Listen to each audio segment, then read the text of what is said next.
El sexo entre humanos tiene más de 2 millones de años, pero ¿ha sido siempre igual? Las primeras referencias escritas proceden de una época en que las relaciones sexuales ya estaban estereotipadas. El matrimonio y los tabúes sexuales, así como las estrictas penalizaciones por transgredirlos, estaban firmemente implantados. Pero ¿cuándo sintieron los humanos por primera vez la necesidad de imponer unas normas?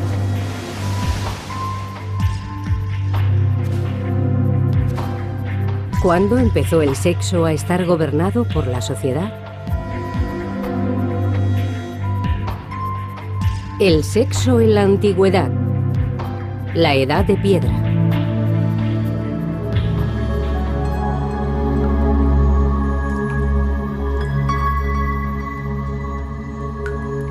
En este programa seguiremos el progreso del Homo sapiens desde su aparición hasta los primeros asentamientos e intentaremos averiguar cómo fue evolucionando la sexualidad humana.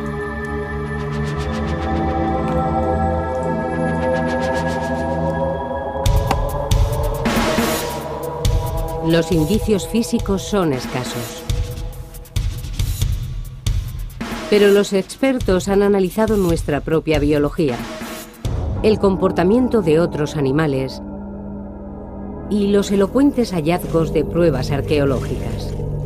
Y han logrado elaborar una teoría respecto al modo en que nuestros ancestros prehistóricos vivieron y amaron. La investigación sugiere que el tópico del hombre arrastrando del pelo a la mujer hasta una cueva dista bastante de la realidad.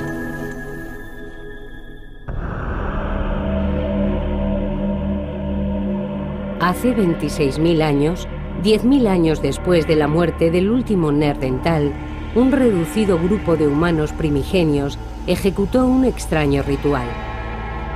En las profundidades de la Europa de la Edad de Hielo, en lo que ahora es la República Checa, 3 jóvenes fueron enterrados juntos en la misma tumba.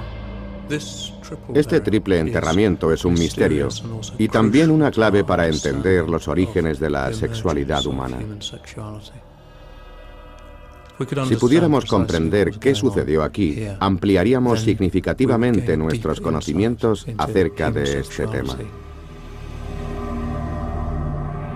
Los enterramientos eran extremadamente raros en aquella época y este en concreto es único. Uno de los cuerpos aparece con una estaca clavada en los genitales y otro con un cuchillo apuntando hacia esa misma parte del cuerpo. Y se echó polvo de ocre sobre los 3 cadáveres. Este triple enterramiento es el ejemplo más antiguo de una inhumación de naturaleza sexual de la que se tiene constancia. La fosa se conservó durante 26.000 años casi intacta antes de ser descubierta en una expedición arqueológica. Y además las circunstancias para excavarla eran propicias. Las posibilidades de que todo eso ocurra son infinitamente pequeñas. Desde su descubrimiento en 1956, cerca de la pequeña ciudad checa de Dolní Věstonice, los científicos han estado tratando de averiguar qué ocurrió. ¿Fue un crimen pasional?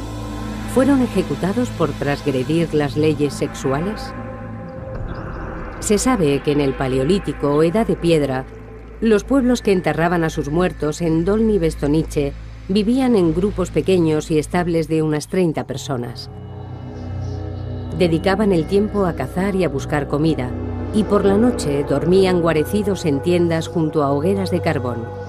Llevaban ropa, esculpían herramientas y se trasladaban con las estaciones y la caza. Varias veces al año se reunían con grupos para intercambiar noticias y comerciar. Las personas que vivían aquí hace 26 o 27.000 años se mantenían en contacto permanente con otros pueblos. Intercambiaban piedra y formaban una comunidad cultural que se extendía desde Rusia hasta Francia y Gran Bretaña. Dolní Věstonice no era un lugar remoto, en absoluto, sino un centro esencial para la cultura del Paleolítico. Por eso este enterramiento constituye un hecho de gran relevancia en el proceso de formación de la sociedad europea. Hasta 1996, el profesor Eric Trinkaus no pudo someter a los esqueletos a un análisis completo de pruebas anatómicas y forenses. Descubrió que sus edades oscilaban entre los 17 y los 23 años, la época de plenitud reproductiva. Y también averiguó que los cadáveres de los laterales eran sin duda hombres, pero el de en medio resultaba más difícil de clasificar. Si nos fijamos en la cara, parecen los rasgos finos de una mujer. Y si observamos el tamaño y la fortaleza de la pelvis, también diría que es una mujer. Pero si aislamos la pelvis y examinamos su forma y otros detalles, también podría pertenecer a un hombre. La conclusión más probable es que se trate de una mujer. Pero en tal caso hablaríamos de una mujer que no ha parido nunca.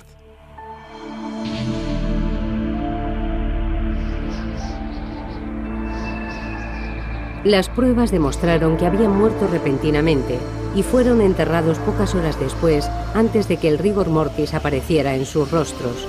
La importancia concedida a los órganos genitales apunta a que fueron ejecutados por motivos sexuales. Estos 3 jóvenes murieron juntos y fueron enterrados juntos. Seguramente también los mataron juntos. Puede que los envenenaran porque la sociedad no pudiese tolerar su conducta. Quizá actuaron de un modo depravado para esa época. Pero ¿qué horrible acto pudieron cometer?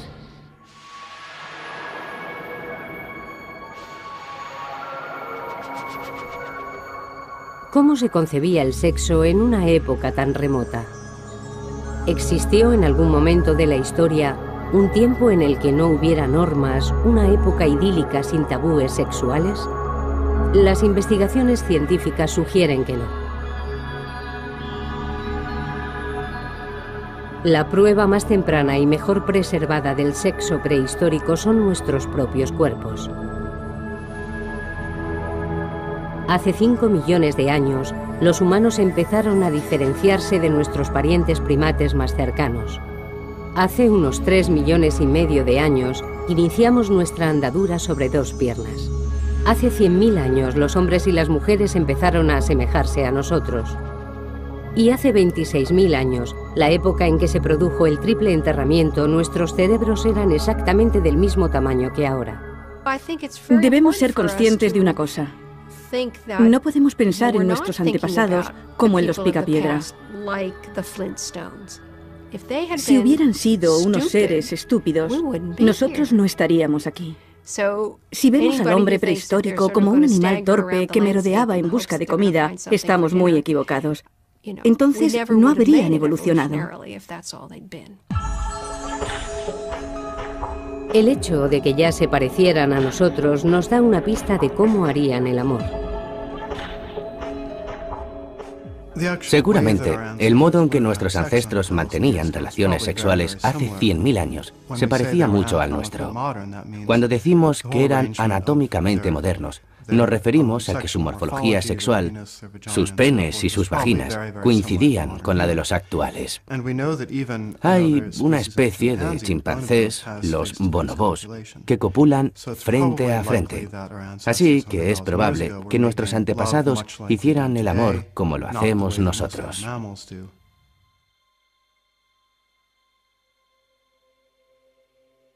Sin embargo, las mayores similitudes se han encontrado en el interior de nuestros cuerpos. Igual que muchos otros mamíferos, los humanos producimos una hormona especial durante la actividad sexual, la oxitocina. Esta hormona induce sentimientos de unión romántica que vinculan a las parejas. La oxitocina lleva cientos de miles de años afectando a nuestras emociones. Hemos experimentado adaptaciones para crear vínculos duraderos. Las hormonas, como la oxitocina, inundan nuestro organismo cuando hacemos el amor. Y nos acurrucamos junto a nuestra pareja y nos sentimos cómodos y protegidos. Hemos desarrollado la capacidad de compromiso y unión romántica. Puede que las mujeres y los hombres prehistóricos se enamoraran y formaran parejas, ¿Pero eran fieles? Los científicos creen que no, y la prueba está en los testículos. Los testículos humanos son muy grandes en comparación con los del resto de los primates. Tenían que producir mucho esperma para poder competir, porque las mujeres copulaban con más de un hombre en el ciclo menstrual. Y el esperma de un hombre tenía que competir con el de otros hombres para fertilizar un óvulo determinado. Así es como se origina la competencia entre esperma, inducida únicamente por la promiscuidad de las mujeres. La desconfianza y las hormonas que inducen al cariño nos llevan a aparearnos, lo que garantiza la supervivencia de las especies, pero también pueden generar conflictos. Los celos y la rivalidad sexual están presentes en muchas poblaciones animales, no solo en los humanos. Pero desde el principio de los tiempos, los humanos han sabido que la promiscuidad no era conveniente. Cuando pensamos en las relaciones durante la prehistoria, debemos pensar en una mujer y un hombre que vivirían juntos y cuya unión estaría reconocida por el resto de la tribu. Y todos sabían que no debían interferir en ese vínculo, aunque para eso todos en el clan debían compartir la misma idea respecto a las relaciones sexuales. Pero además de las pruebas biológicas sobre la sexualidad prehistórica, también contamos con pruebas culturales. Curiosamente, data de la misma época que el triple enterramiento.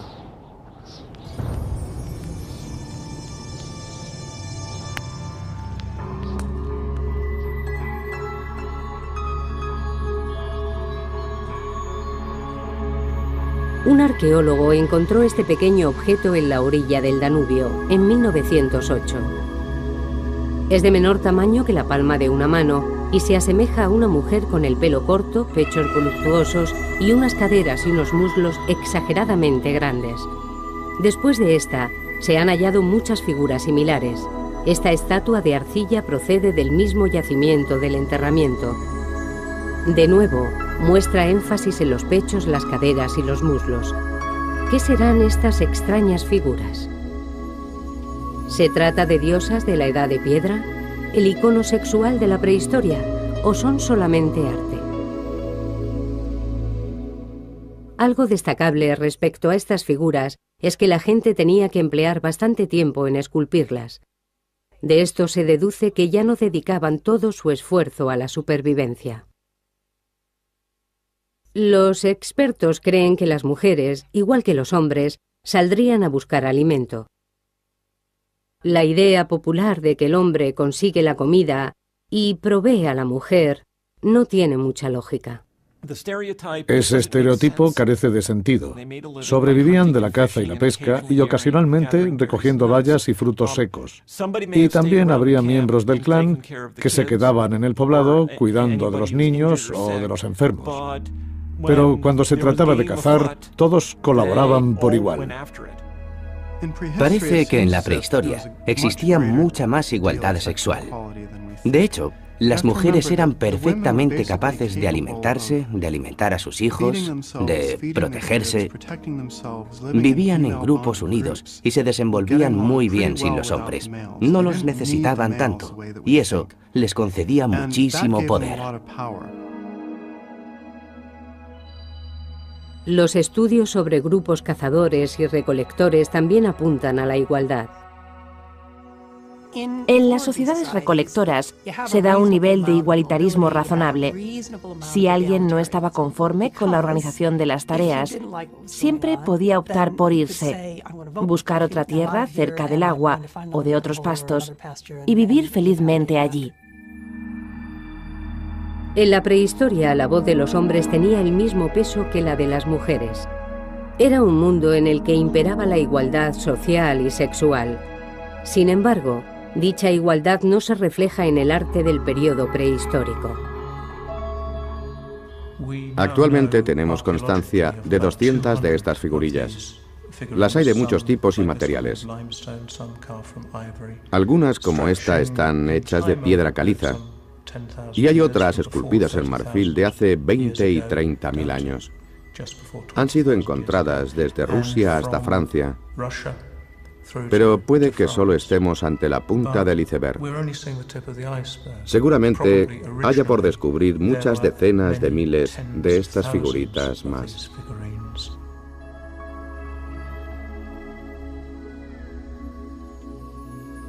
En contraste, se han encontrado muy pocas figuras de hombres. Una de las primeras figuras masculinas, y sabemos a ciencia cierta que es un hombre porque posee pene, tiene un agujero en el torso que le atraviesa hasta la columna vertebral y presenta otro agujero en la cabeza. Son los restos de un muñeco.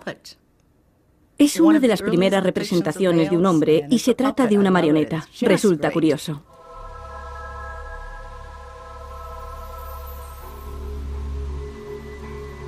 El descubrimiento de las primeras figuras suscitó toda clase de teorías. Según la más popular, en la prehistoria, se consideraba a las mujeres diosas madre. Las rendían culto porque tenían la capacidad de crear vida.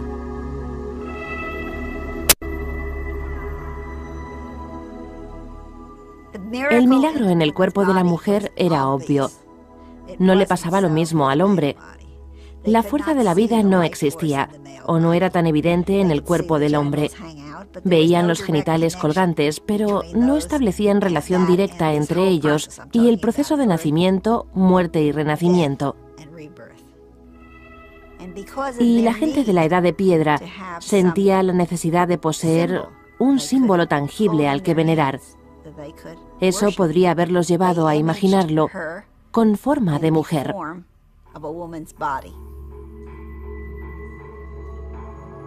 Esta teoría resulta bastante probable. El tamaño exagerado de los pechos, el vientre y los genitales sugieren un vínculo con el sexo y la fertilidad. Pero la teoría de la diosa madre no está universalmente aceptada. Si son imágenes de culto, como se las llama, las encontraríamos en más lugares. Pero no han sido halladas en lugares de veneración. No han aparecido en ningún altar, ni en lo que se considera que pudieron ser templos. Además, muchas de ellas están rotas, y otras muchas se han encontrado en fosas para desechos. El mito no tiene una base firme en la que sustentarse.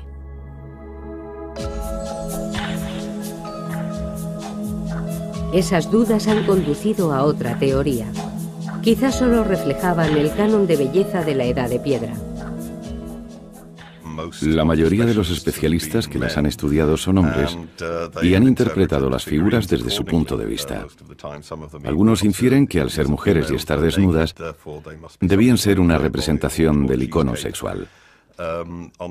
También han pensado en ellas como artilugios educativos, algo fabricado por mujeres para transmitir los secretos de la feminidad a las jóvenes de la tribu. No tenemos por qué asumir que fueran fabricadas por hombres, ni que fueran fabricadas para hombres.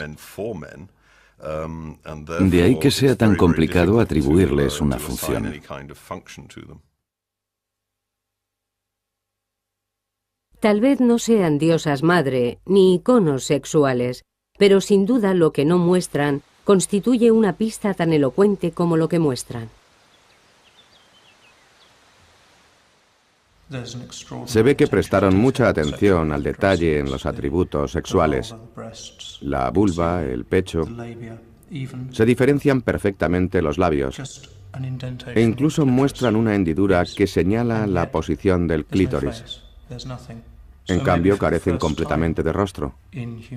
Quizás hace 25.000 años asistimos por primera vez a la creación de la categoría sexual. En este momento se empieza a ver a las mujeres como categoría sexual, no como personas individuales sexuadas, y tampoco como representación de un individuo que era amado por sí mismo y por sus virtudes. Eran simplemente un objeto de deseo, algo sin voluntad propia, algo que se podía poseer y con lo que se podía comerciar, algo sin rostro.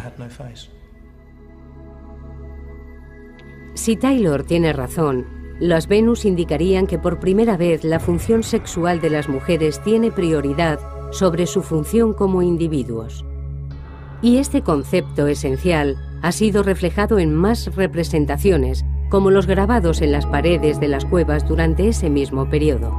Cuando a principios del siglo XX los arqueólogos encontraron estas figuras, no dudaron en identificarlas como vulvas femeninas.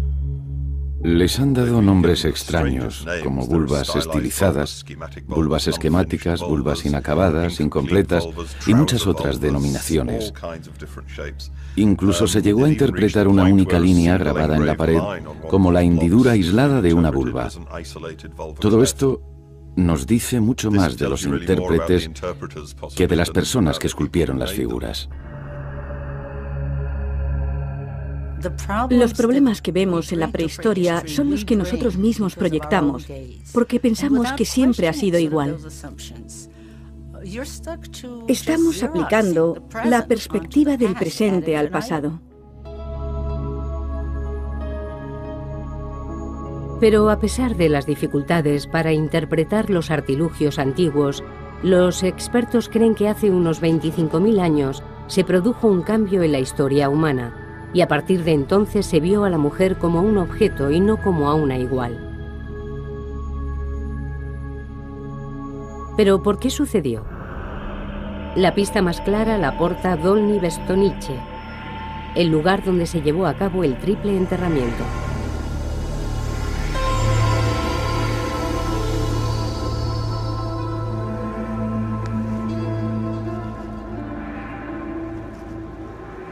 En un determinado momento de la prehistoria, los seres humanos decidieron regular las relaciones sexuales entre los hombres y las mujeres. ¿Pero por qué tuvieron esa necesidad?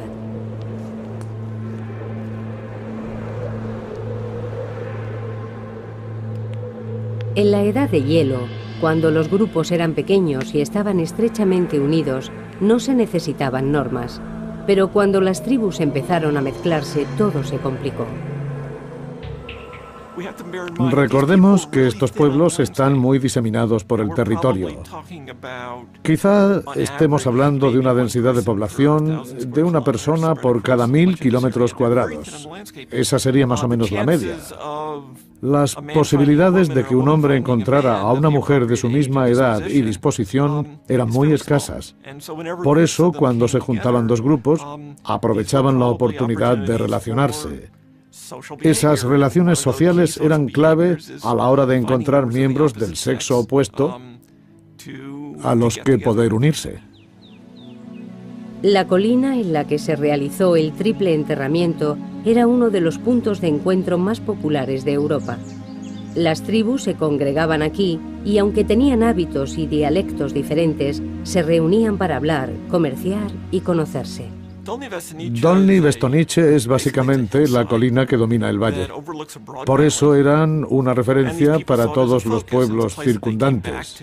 Era el lugar al que acudían cada año desde hacía siglos. Podríamos compararlo con un exuberante oasis en medio de una zona desierta, y a la gente le gustaba visitarlo.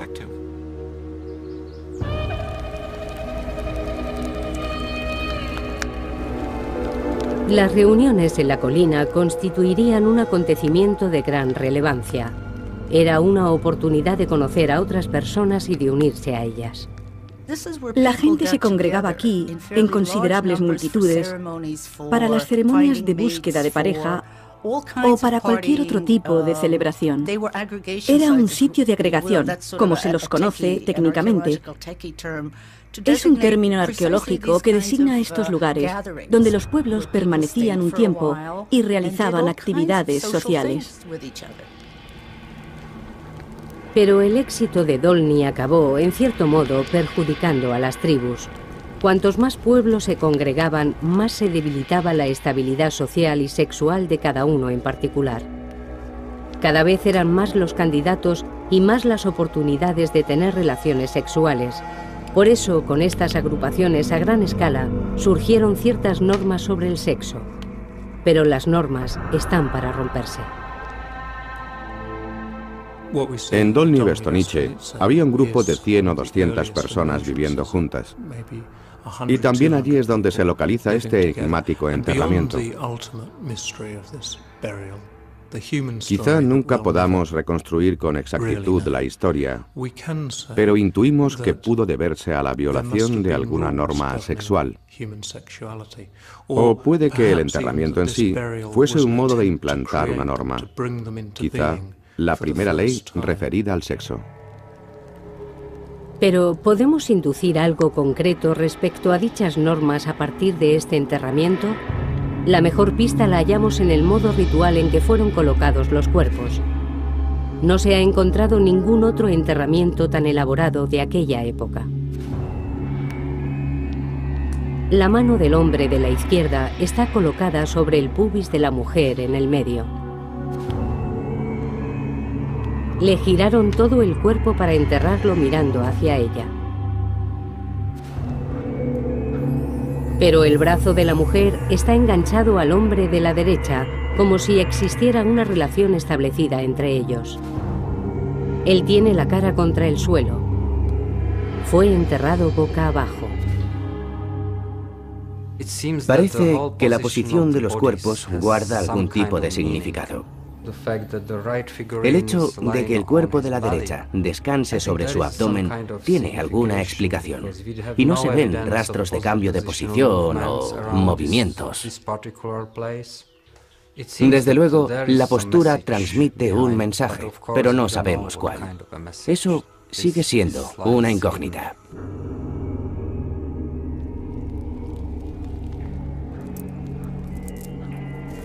En torno al cuerpo de la izquierda vemos algunas conchas como elemento decorativo y también le clavaron una estaca de madera en los genitales. Echaron ocre rojo sobre las tres cabezas, un polvo de óxido de hierro. Se utilizó en las tumbas y en las pinturas de las cuevas durante toda la Edad de Piedra. En este caso parece aludir a algo sexual. También la zona púbica de la mujer está cubierta con este polvo. La cabeza del hombre de la izquierda muestra una segunda capa de ocre rojo y un diente de lobo. Aquí se ve una especie de costra. Es del individuo de la izquierda. Una gran corteza de polvo rojo y el diente agujereado de un animal. Obviamente, todo esto fue premeditado y tenía alguna intención.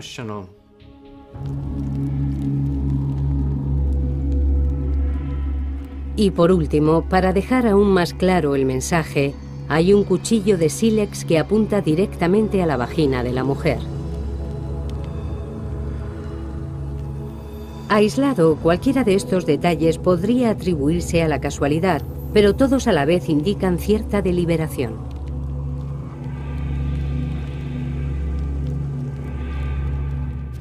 La teoría más probable es que el hombre de la izquierda es un intruso en la relación de los otros dos. Quizás se tratase de un violador o de un amante. En todo caso, este hallazgo sugiere que las parejas eran reconocidas socialmente.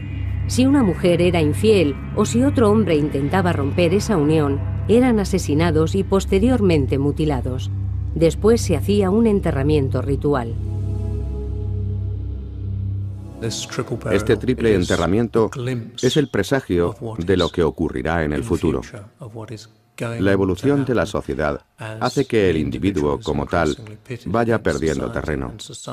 Esta tumba debe completarse como una obra de teatro que pretendía aleccionar a la gente. Si esa es la verdadera interpretación del enterramiento, parece que la vida sexual de nuestros ancestros no se regía por la procreación, pero tampoco era un ideal de libertad sexual. Antes de los primeros asentamientos y de la existencia de las primeras ciudades, ya se implantaban normas y castigos para los transgresores, y a medida que crecían las comunidades, las normas se hicieron cada vez más necesarias.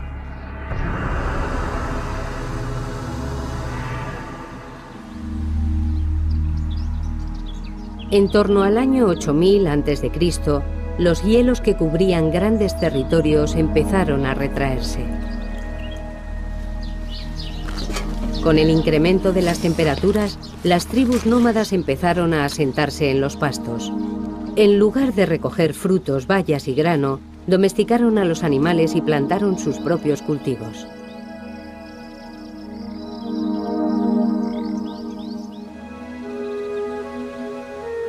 Esto es Çatalhöyük, en la actual Turquía.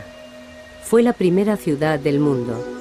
El efecto que este lugar produjo en la vida sexual del ser humano se ha prolongado hasta nuestros días. En esta ciudad, construida sobre el lecho de un antiguo lago y atravesada por 2 ríos, vivían cerca de 10.000 personas. Una pintura de este territorio representa el primer mapa de la historia de la humanidad. Muestra Çatalhöyük a los pies de un volcán. Los grupos de casas estaban tan próximos que de pronto todo el mundo tenía vecinos. Ahora puede ser difícil de imaginar porque todos vivimos en ciudades y llevamos vidas muy organizadas, pero creo que aquel fue uno de los momentos más importantes del desarrollo humano.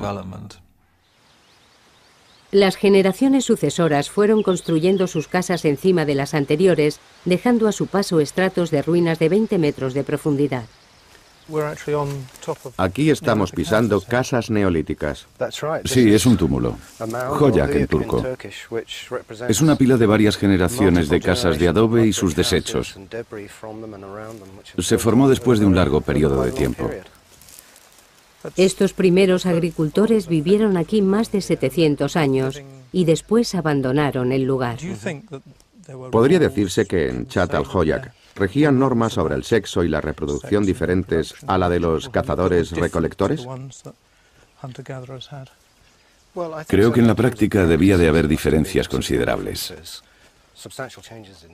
Las excavaciones empezaron hace 25 años y solo se ha desenterrado la 1/4 parte del yacimiento. Esta es una de las casas excavadas. Es fantástica. Extraordinaria. Todavía se aprecia la escayola blanca en la pared. Los sucesivos ocupantes renovaban las capas de escayola de temporada en temporada. Las excavaciones de Turquía revelan la gran influencia de la vida sedentaria en el ser humano. Es magnífico. No creo que la gente mantuviera relaciones sexuales en los refugios que construían anteriormente. Además, los cazadores-recolectores vivían en pequeñas comunidades de 30 personas y se conocían todos personalmente. Sin embargo, aquí tenemos una ciudad de 3.000 individuos, llena de espacios privados y sin ventanas. Solo hay esta pequeña abertura en el techo. Da la sensación de que es un lugar privado y no privado a la vez. Está escondido pero no aislado. Está rodeado del resto de habitáculos de la ciudad. Y podían verte fácilmente desde el techo o desde la puerta. Aquí lo hacían todo. Cocinaban, dormían, mantenían relaciones sexuales y hasta enterraban a sus muertos.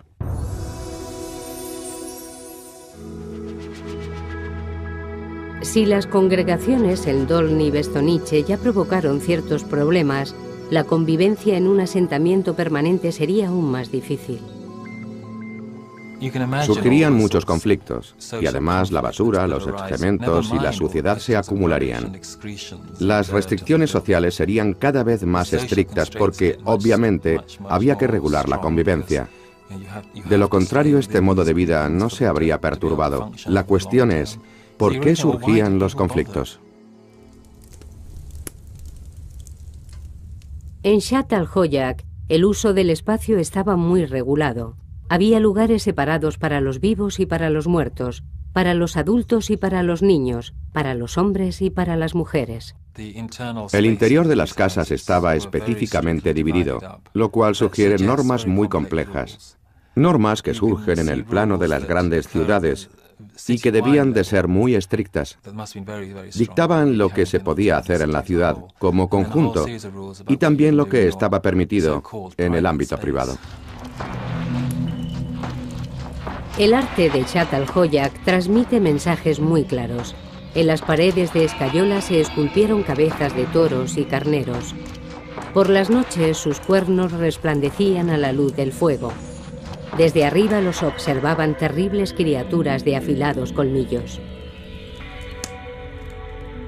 Un grabado muestra a una mujer con las piernas abiertas y un pene apuntando a su vagina. Hay también un grabado de una mujer desnuda sentada entre dos leopardos. Algunos arqueólogos lo interpretan como un símbolo de la fertilidad, otros como la representación del poder de la sexualidad femenina. Y esta es una de las piezas más enigmáticas: 2 pechos con sendos picos de buitre a modo de pezones. No obstante, puede que estas imágenes fueran el último vestigio de la igualdad y el poder de la mujer. En la transición desde la vida nómada a la vida en las ciudades, se observa un cambio en el papel de la mujer. Eran iguales a los hombres y pasaron a ser sus posesiones.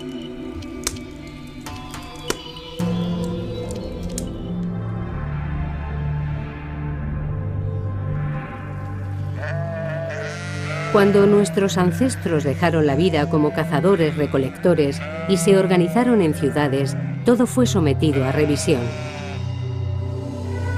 En especial los planteamientos sexuales. Las mujeres se dieron cuenta de que ser símbolo de la fertilidad no era ningún privilegio. En Zhat al-Hoyak, los niños trabajaban en el campo, a menudo hasta la extenuación. Entre los esqueletos encontrados en el yacimiento son muchos los niños menores de 10 años. Además, ya se conocían métodos que permitían a las mujeres tener más hijos. La domesticación de animales supuso un suministro constante de leche. Cocinada en forma de gachas, podía utilizarse para amamantar a los bebés. Así las mujeres podían dejar antes la lactancia y volver a procrear. En las sociedades de cazadores-recolectores, la población se mantenía estable. A partir de ahora experimentaría una significativa expansión, ya que las mujeres parían con más frecuencia. Y si no estaban cuidando de los niños, tampoco les faltaban tareas de las que ocuparse. Moler el grano para hacer las gachas era un proceso laborioso. Basta con observar el dedo gordo del pie. Para llegar hasta el final, había que forzar mucho los dedos gordos y al poco tiempo se empiezan a sentir las consecuencias del esfuerzo. Lo primero que se nota es un abultamiento en la articulación que deja al hueso en ángulo recto. Esto es el principio del dedo gordo del pie. Lo colocaban en ángulo recto y empujaban con fuerza contra el suelo. Después de mucho tiempo, aunque podían seguir moviendo la articulación, ya no tendrían cartílago. Todo sería hueso y debía de ser muy doloroso.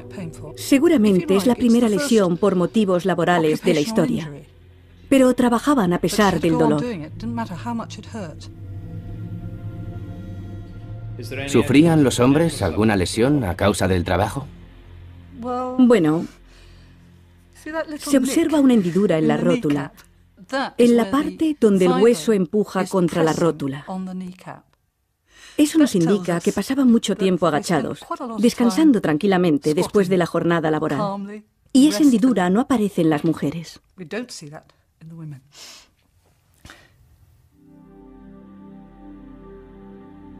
Si la vida nómada se caracterizó por cierto nivel de igualdad entre los sexos, dicha igualdad no tardaría en desaparecer. Las mujeres se convirtieron en máquinas de moler y criar. Hay pruebas que apuntan incluso a que su vida sexual también quedó marcada por la tradición. Obviamente es imposible saber con certeza las posturas que adoptaban para hacer el amor. Pero aquí en Zhat al-Hoyak se generalizó un mismo tipo de arquitectura, un mismo tipo de decoración, un mismo tipo de dieta, y por lo tanto es probable que también se generalizaran las posturas sexuales. Ignoramos qué postura se implantaría, pero mi teoría es que las mujeres no se colocarían encima. En esta época se les exigía ser más prolíficas que nunca y cuidar después de los niños.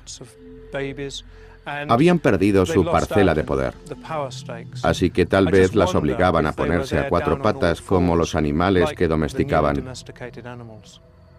Algunas de las figuras sugieren esta posición. Zat al-Hoyaq representa una de las primeras fases de la evolución neolítica, una revolución que tuvo su efecto en el modo de vida, pero también en el pensamiento. Los nómadas poseían un cuchillo, un hacha y unas cuantas aptitudes, pero la agricultura aumentó el interés por los bienes materiales. Los cultivos, los animales y la tierra se convirtieron en propiedades que había que conservar y legar después de la muerte. Los hombres quieren asegurarse de que su tierra es heredada por los niños que llevan sus genes. Por supuesto, aún no entendían nada de genes, pero sí de la paternidad, y eran muy protectores con sus mujeres.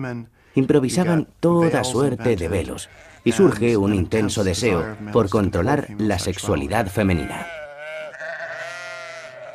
Y el mejor modo de controlar a una mujer era poseerla oficialmente. El método era el matrimonio. La propiedad adquiere gran relevancia en los poblados sedentarios y la tierra es una propiedad que debería heredarse de una generación a otra. Y es en este punto en el que el matrimonio cobra más importancia. A partir de ese momento, el matrimonio consiste en producir herederos, niños concebidos para heredar todas las riquezas de alguien. Así que la faceta de la vida en pareja pasa a un plano completamente secundario. En Zat al-Hoyaq reinaban todas las condiciones para que la institución del matrimonio prosperara. Las mujeres aún eran el símbolo de la fertilidad, pero esa fertilidad podía ser poseída igual que una oveja o una fanega de maíz. Las nuevas comunidades agrícolas crean el concepto de propiedad. Por primera vez se puede poseer una casa que se ubica en un lugar determinado.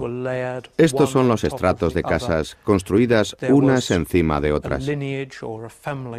Eran propiedad de un linaje o de una familia, por eso los enterramientos se hacían bajo el suelo de cada estrato.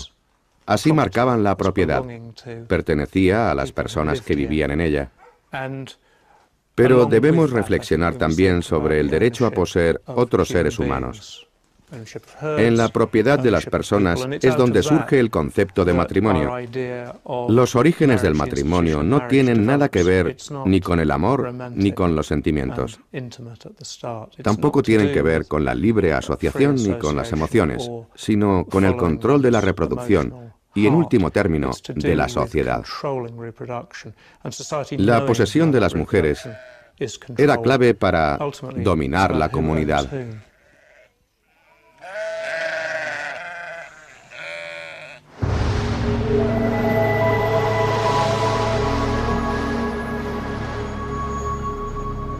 Al final, la mayor parte de los pueblos decidieron asentarse, pero no todos al mismo tiempo. Hubieron de pasar otros 5000 años para que los asentamientos llegaran a las Islas Británicas, y para entonces los conceptos de propiedad y matrimonio ya estaban firmemente establecidos. Uno de los asentamientos neolíticos mejor conservados del mundo está en las Orcadas, en la costa de Escocia. Data del año 3000 a.C. No obstante, comparado con Zat al-Hoyaq, Skara Brae es diminuto. Su población fija se estima en menos de 100 personas en un periodo de 600 años. El yacimiento fue descubierto en 1850, cuando una fuerte tormenta levantó la capa de tierra que cubría una comunidad de 10 casas. Cuando se empezaron a levantar las primeras casas en este lugar, en las Orcadas y en otras partes del mundo, había pueblos que llevaban 5000 años asentados, como en Egipto y Oriente Próximo. Allí surgieron las primeras ciudades y estaba apareciendo la escritura, pero esos cambios llegaron aquí mucho después. Seguramente los pobladores provenían de la parte continental de Escocia. Aún cazarían y pescarían, pero tenían habilidades para la agricultura y cuidaban ganado bovino. Asentados en su poblado, empezaron a hornear pan y a fabricar cerveza. Igual que en Zat al-Hoyaq, aquí las casas también se disponen en torno a un núcleo central. Todas tienen un enorme aparador de piedra y junto al fuego 2 camas de losa. Una cama era para el marido y la mujer, y la otra para los niños. Se trata de las camas más antiguas del mundo. Si nos fijamos, vemos que a ambos lados de la cama hay una especie de sujeción. Serviría para sujetar los helechos, o lo que emplearan para hacer algo mullido como colchón. Esos materiales se cambiarían cada cierto tiempo. En las esquinas observamos unos soportes que seguramente sujetarían una estructura superior. Era como un dosel, sobre el cual apilarían pieles, vellones y otro tipo de ropas de abrigo. Supongo que utilizaban los vellones para darle al dormitorio el ambiente más acogedor posible. Algunos sitúan en Skara Brae una de las primeras ceremonias nupciales de la historia. Sabemos que aquí en Skara Brae la comunidad no era genéticamente autosuficiente. Estaba formada por muy pocas personas, así que tuvieron que traer parejas de otros pueblos o marcharse y unirse a gente de otras tribus. La normativa debió de ser crucial. Había un sistema de alianzas que determinó el orden de la sociedad en las Orcadas hace 5000 años. El anillo de Brodgar se construyó durante el periodo de vida de este pueblo. Originalmente, más de 100 monolitos de piedra formaban un círculo perfecto. Como en Çatalhöyük, la gente de Skara Brae invertía en un futuro para sus hijos. Por eso, sus comunidades y el matrimonio eran prioritarios. No sabemos cuál era la función de ese anillo de monolitos, pero su construcción debió de suponer un inmenso esfuerzo para toda la comunidad. No se trataba de un monumento funerario, aunque sí es un lugar ceremonial. Si pensamos en el tipo de ceremonias que podrían haberse oficiado aquí, el matrimonio parece una sólida posibilidad. Aquí se certificarían los vínculos que unían a los pueblos. El matrimonio no como acto de amor, sino para establecer una relación de poder y posesión. Finalmente se formalizó y se implantó como institución. Se completa así un proceso de miles de años. En un principio imperaban la libertad y la igualdad entre hombre y mujer, pero con la introducción del matrimonio, el sexo y la reproducción quedaron sometidos a un estricto control. En asentamientos 5000 años anteriores a los de las Orcadas, comenzó el sometimiento de la mujer. La situación se formalizó aquí y ha perdurado casi hasta nuestros días.